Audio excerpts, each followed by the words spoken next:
ng na 12 ginawang 16? Di ba sinabi niya kanina yun? 12, hindi 16. Sorry. Ngayon, sinasabi ngayon nito ni Fiscal EJ, so all along, sinasabi mo 18 years old talaga ang sexual consent?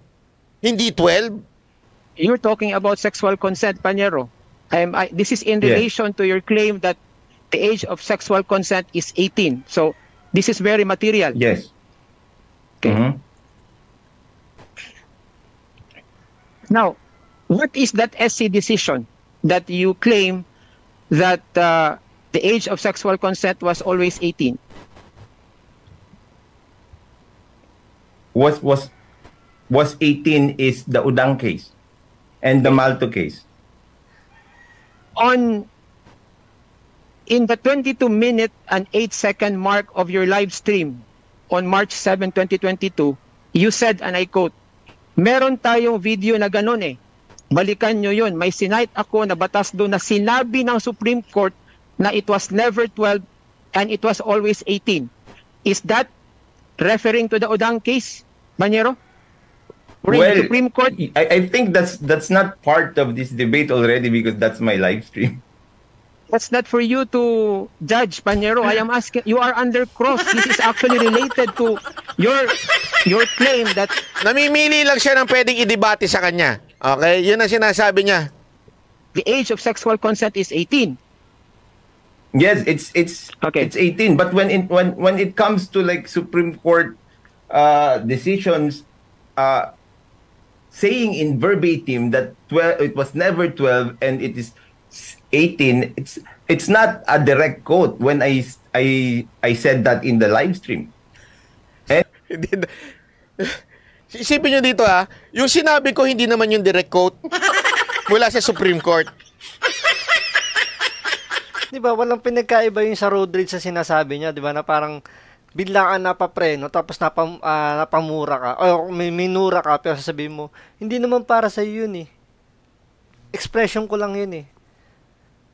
Same thing dito sa sinasabi niya, nung nakarang live stream daw niya, hindi naman daw niya direktang sinabi yun, na may decision yung Supreme Court. Kumbaga, sinabi lang daw sa kanya yun. Di ba? Parang ang layo.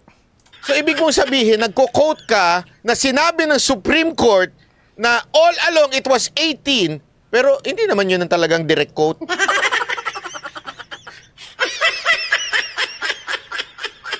So, ibig mong sabihin, yung sinasabi mo sa live stream, ano yun? Indirect quote?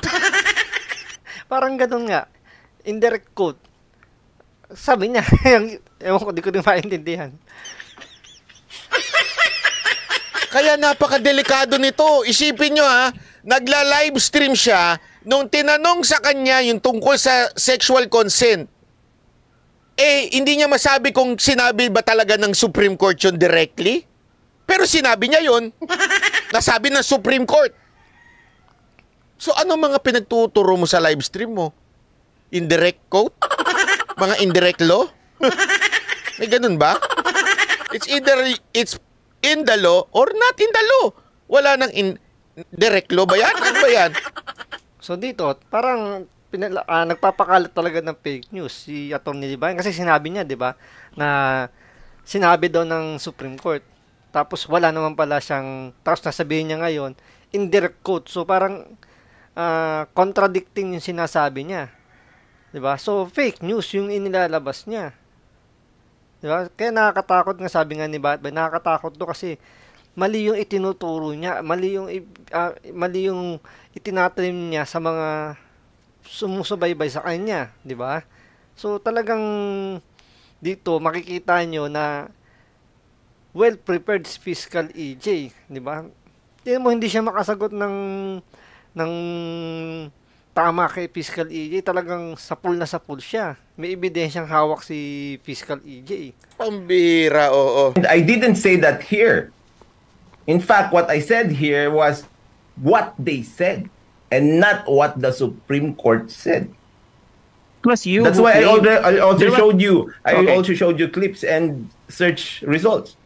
Let me just proceed to my next question, Panyero. Now, Okay.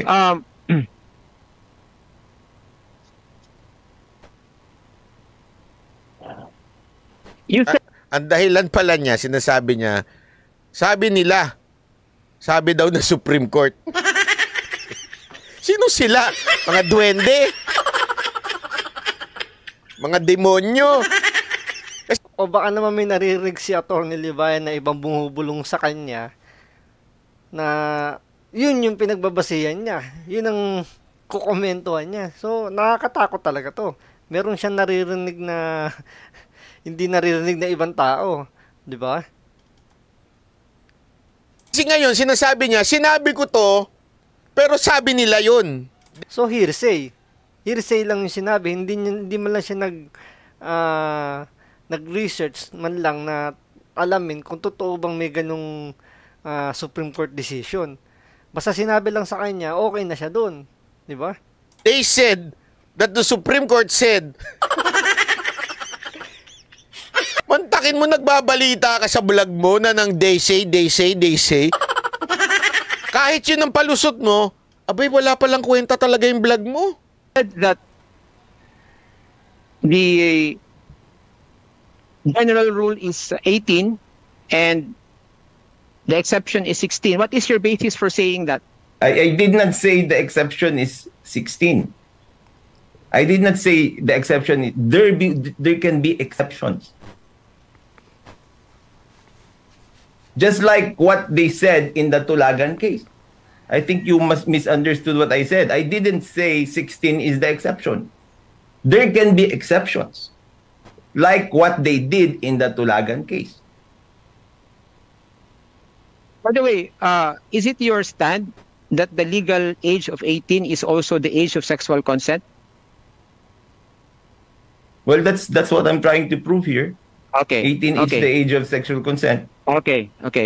Ulitin natin na, importante ang tanong na yan.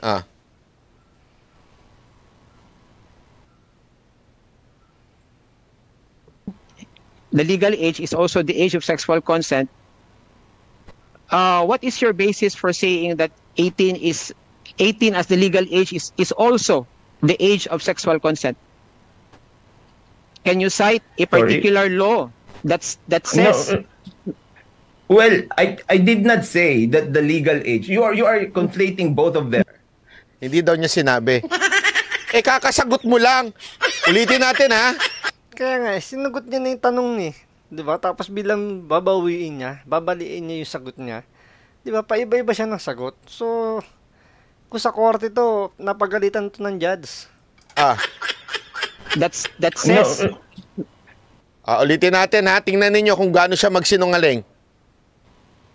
By the way, is it your stand that the legal age of 18 is also the age of sexual consent?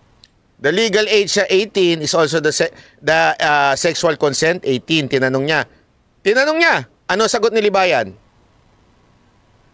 Well, that's what I'm trying to prove here. That's what I'm trying to prove here.